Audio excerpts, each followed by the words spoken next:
ચલો વિદ્યાર્થી મિત્રો, બધાને જય સ્વામિનારાયણ. હવે આપણે આ ત્રીજા ચેપ્ટરમાં થિયરીમાં અગત્યના પોઈન્ટ એના પર જઈએ છીએ. બરાબર, ઘણી જગ્યાએ આપણે દાખલાઓમાં થિયરીઓ સમજવામાં આ પોઈન્ટ આપણા માટે ઉપયોગી છે. તો ચલો જોઈએ આપણે. તો આગળ આપણે અવરોધના શ્રેણી જોડાણ, સમાંતર જોડાણ, વિદ્યુત કોષોના શ્રેણી જોડાણ, સમાંતર જોડાણ આપણે ભણી ગયા. બરાબર, એ બધા પરિપથો જે હતા શ્રેણી જોડાણનું હોય, સમાંતર જોડાણનું હોય કે મિશ્ર જોડાણ હોય, આવા બધા પરિપથો છે સાદા પરિપથો કહેવાય. અને આવા સાદા પરિપથોનું વિશ્લેષણ કરવું હોય એટલે કે એનો અભ્યાસ કરવો હોય, એવા પરિપથો આપણે સમજવા હોય તો આપણે ઓહમના નિયમની મદદથી સરળતાથી સમજી શકાય. પરંતુ બરાબર, વ્યવહારમાં વપરાતા જે પરિપથો છે એમાં કેટલાક પરિપથો જટિલ હોય. બરાબર, એટલે આપણે આ જટિલ પરિપથો સમજવા માટે, એનું વિશ્લેષણ કરવા માટે માત્ર ઓહમનો નિયમ પૂરતો નથી. એના માટે વધારાના બીજા બે કિર્ચોફ નામના વૈજ્ઞાનિકે નિયમો આપેલા છે, એનો પણ ઉપયોગ કરવાનો થતો હોય છે.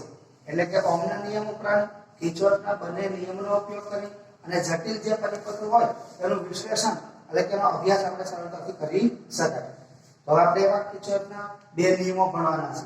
પણ એમના પહેલા આપણે કિર્ચોફના નિયમમાં આવતા જે પરિપથ સંકેતો સંજ્ઞાઓ છે, પારિભાષિક શબ્દો ટૂંકમાં, બરાબર, એના વિશે આપણે માહિતી મેળવીએ. તો સૌથી પહેલા નેટવર્ક, જંકશન અને લૂપ કોને કહેવાય એના વિશે આપણે જોઈએ. તો ત્રણ પદોની સમજૂતી. નંબર 1, બરાબર, નંબર 1 જંકશન અથવા એનું બીજું નામ છે બ્રાન્ચ પોઈન્ટ. નંબર 2 લૂપ અને નંબર 3 નેટવર્ક. બરાબર, આ ત્રણ પારિભાષિક શબ્દો છે એ આપણે સમજીએ. તો સૌથી પહેલા આપણે નેટવર્ક થી સ્ટાર્ટ કરીએ. તો જો વ્યવહારમાં વપરાતા કેટલાક પરિપથોની અંદર અવરોધો, ઇન્ડક્ટરો, કેપેસિટરો, વિદ્યુત કોષો, આવા જે પરિપથ ઘટકો છે એકબીજા સાથે જટિલ રીતે જોડાયેલા હોય. એટલે આવા જોડાણો છે એને આપણે સાદા એવા શ્રેણી કે સમાંતર જોડાણો ગણી શકાય નહીં. વ્યાપક અર્થમાં આવા જોડાણોને નેટવર્ક તરીકે ઓળખવામાં આવે છે. શું? તો વ્યવહારમાં વપરાતા કેટલાક પરિપથોમાં પરિપથ ઘટકો જેવા કે ઇન્ડક્ટર, અવરોધો, કેપેસિટરો, વિદ્યુત કોષો એકબીજા સાથે જટિલ રીતે જોડેલા હોય છે. આવા જોડાણને સાદા શ્રેણી કે સમાંતર જોડાણ ગણી શકાય નહીં. વ્યાપક અર્થમાં આવા જોડાણોને નેટવર્ક કહેવાય. બરાબર, આ નેટવર્ક ની સમજૂતી છે. તમે લખ્યું છે, સમજાવો આપણ એક નેટવર્ક, જંકશન અને લૂપ એની સમજૂતી આપણે આપવાની. તો નેટવર્ક ને આપણે વ્યાખ્યા આપીએ. બરાબર, હવે નેટવર્કના વિશ્લેષણ માટે એકલો ઓહમનો નિયમ પૂરતો નથી.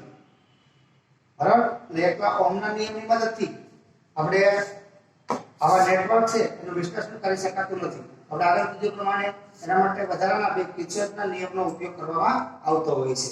હવે ત્યાર પછી આકૃતિમાં આ એક નેટવર્ક દર્શાવેલું છે. જો આ નેટવર્કમાં બંધ ગાળો છે. આપણે A, H, B, બરાબર, E, F અને A આ બંધ ગાળો છે. એની અંદર જે 30 ઓહમનો અવરોધ, 40 ઓહમનો અવરોધ, 1 ઓહમનો અવરોધ અને 1 ઓહમનો અવરોધ અને બે વિદ્યુત કોષો છે. 45 વોલ્ટનો EMF ધરાવતો અને 80 વોલ્ટ EMF ધરાવતો. બરાબર, તો આ એક નેટવર્ક આપણે આકૃતિમાં દર્શાવેલું છે. હવે જંકશન, બીજું પદ આપણું જંકશન.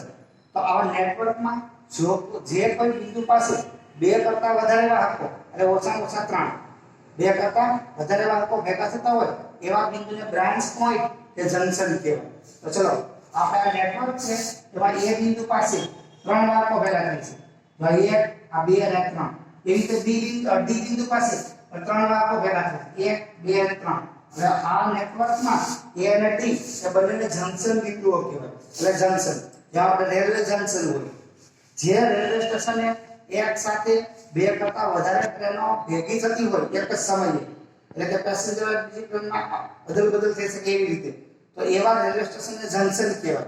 તો એ પ્રમાણે અહીંયા જંકશન છે. બરાબર, તો A અને D આ નેટવર્કનું જંકશન છે.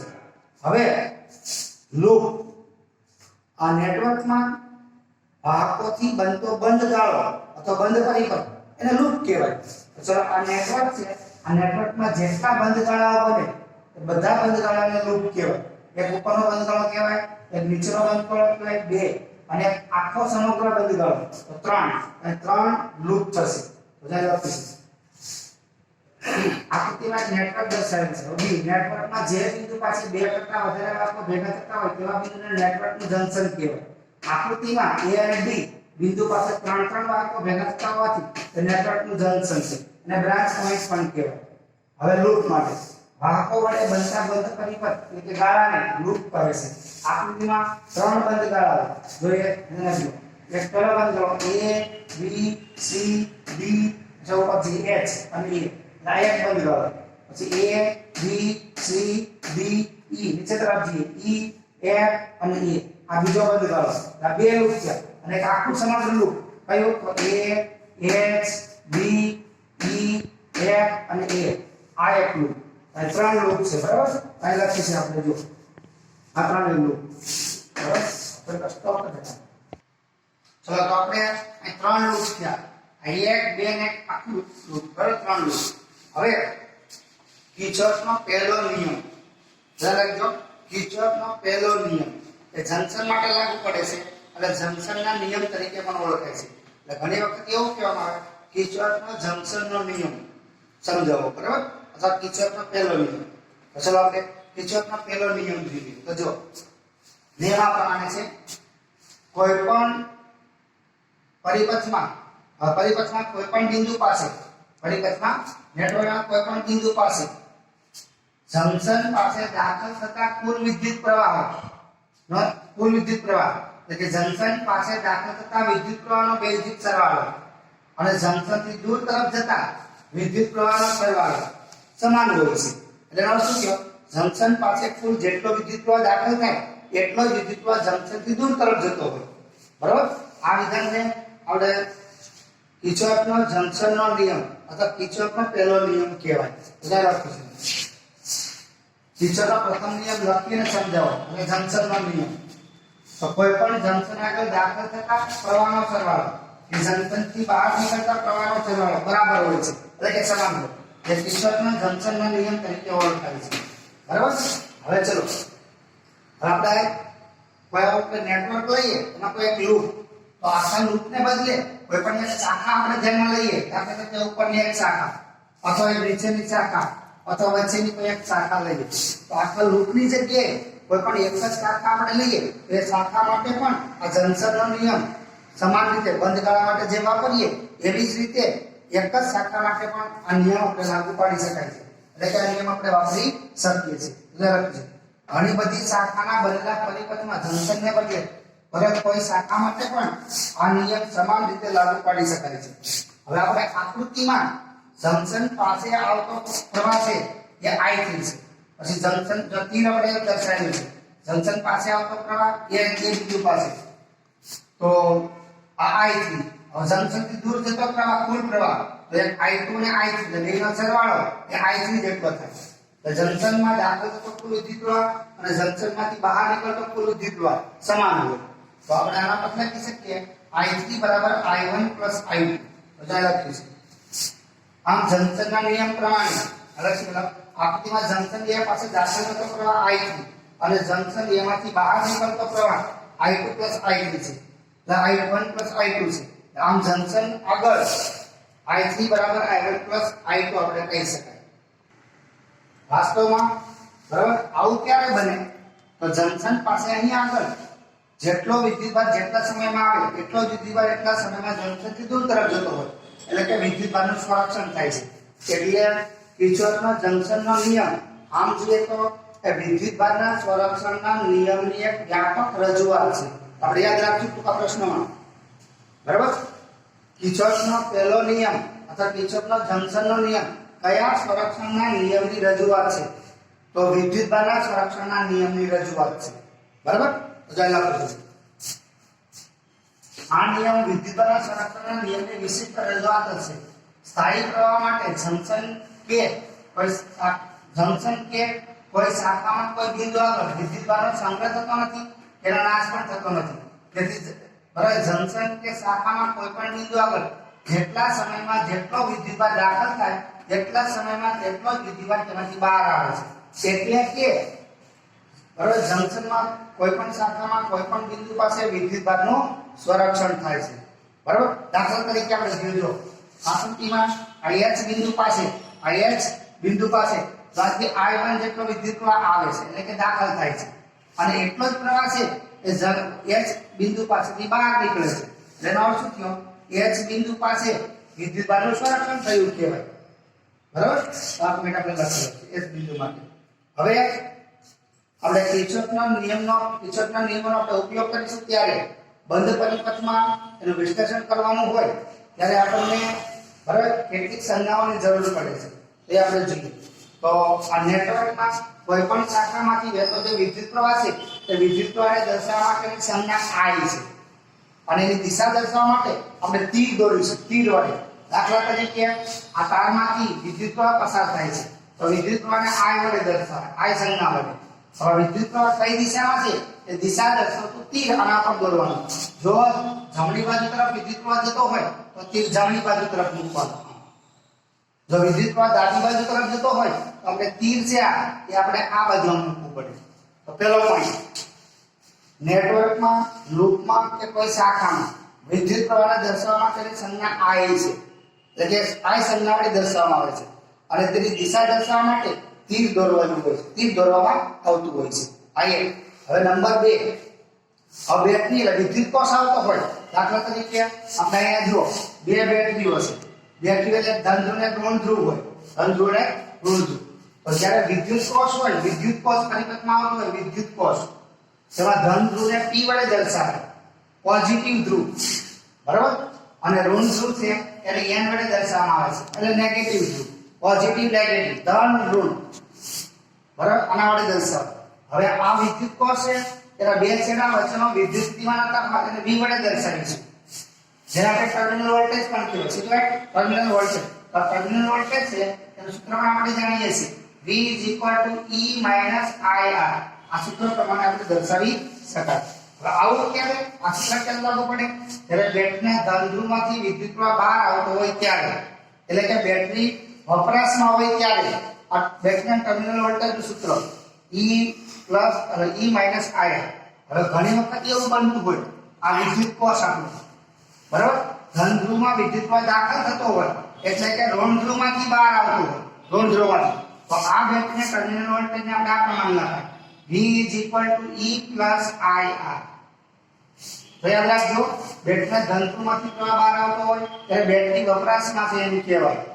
ત્યારે ટર્મિનલ વોલ્ટેજનું સૂત્ર V = E - IR જેટલી વિદ્યુત ઊર્જા વપરાય એટલું એની EMF ઘટતું જાય ટર્મિનલ વોલ્ટેજ ઘટતો જાય બરાબર હવે જો બેટરીના ધન ધ્રુવમાં પ્રવાહ દાખલ થતો હોય એટલે કે ઋણ ધ્રુવમાંથી બહાર આવતો હોય તો બેટરી છે એનું ચાર્જિંગ થાય છે એવું કહેવાય શું ચાર્જિંગ અને બેટરી ચાર્જ થતી હોય ત્યારે આયન જેટલી ઊર્જા રાસાયણિક ઊર્જાના સ્વરૂપમાં સંગ્રહ પામતી હોય એટલે આનો ઉમેરો થાય એટલે પ્લસ આવશે તો આ આપણે કિર્ચોફના નિયમનો ઉપયોગ કરીએ ત્યારે આપણે આ બાબત ધ્યાનમાં રાખીશું બરાબર હવે કિર્ચોફનો પહેલો નિયમ સમજવા માટે આપણે થોડીક સામાન્ય સમજૂતી જોઈએ બરાબર તો તમારે આનો ફોટો મોકલે તો તમને ખ્યાલ આવે તો ધારો કે આપણે આકૃતિમાં કિર્ચોફનો નિયમ વ્યવસ્થિત આપણે સમજીએ તો જો પહેલો નિયમ આ O બિંદુ આકૃતિમાં દર્શાવેલું O બિંદુ કે જંકશન ને બરાબર નેટવર્કનું કોઈ એક જંકશન બિંદુ છે હવે આ જંકશન પાસે ભેગા મળતા વિદ્યુત પ્રવાહ આપણે આકૃતિમાં દર્શાવીએ તો જંકશન પાસે ભેગા મળતા વિદ્યુત બરાબર વાહક તારો ને બે કરતા વધારે વાહકો ભેગા થતા હોય તો આપણે જંકશન કીધું બરાબર અને નેટવર્કનું જંકશનનું O બિંદુ દર્શાવેલ છે એટલે થોડો ભાગ હવે અહીંયા 5 વાહકો ભેગા થાય છે ધારો કે પહેલા વાહકમાંથી જતો વિદ્યુત પ્રવાહ I1 બીજામાંથી I2 ત્રીજામાંથી I3 I4 અને I5 જેટલા પ્રવાહો પસાર થાય છે આ પ્રવાહની દિશા પણ આપણે આકૃતિમાં દર્શાવીએ ધારો કે I1 ની દિશા જંકશન તરફ I3 ની દિશા જંકશન તરફ બરાબર પછી I2 ની દિશા જંકશનથી દૂર I4 ની જંકશનથી દૂર અને I5 ની પણ જંકશનથી દૂર હવે અહીંયા આ તીર આપણે બતાવ્યા કે તમને અનુકૂળ આવે તે પ્રમાણે દર્શાવી શકો બરાબર હવે આ વિદ્યુત પ્રવાહ છે ધારો કે દરેક આ વાહક છે એમાંથી t સમયમાં દરેકમાંથી t સમયમાં વિદ્યુતભારો વહન પામી અને આ વિદ્યુત પ્રવાહનું નિર્માણ કરે છે તો પહેલા વાહક માટે આપણે q1 જેટલો વિદ્યુતભાર t સમયમાં પસાર થઈ I1 જેટલો પ્રવાહનું નિર્માણ કરતો હશે એ રીતે બીજા વાહક માટે q2 જેટલો વિદ્યુતભાર પસાર થઈ t સમયમાં અને I2 નું નિર્માણ કરતો હોય. આ Q3, આ Q4 અને Q5. એટલે આનો અર્થ શું થયો? દરેક વાહકમાંથી બરાબર t સમયમાં સંબંધિત વિદ્યુતભારો Q1, Q2, Q3, Q4 અને Q5 પસાર થઈ અને વિદ્યુત પ્રવાહનું નિર્માણ કરે છે. અને આ વિદ્યુત પ્રવાહની દિશા યાદચ્છિક રીતે આપણે આકૃતિમાં દર્શાવ્યા પ્રમાણે તીર પ્રમાણે દર્શાવેલી છે. હવે આપણે જંકશનનો પહેલો આપણે નિયમ કીધો, કિર્ચોફનો જંકશનનો નિયમ, બરાબર? તો એમાં આપણે જો કીધું પ્રમાણે જંકશન પાસે જતો કુલ વિદ્યુત પ્રવાહ કેટલો છે?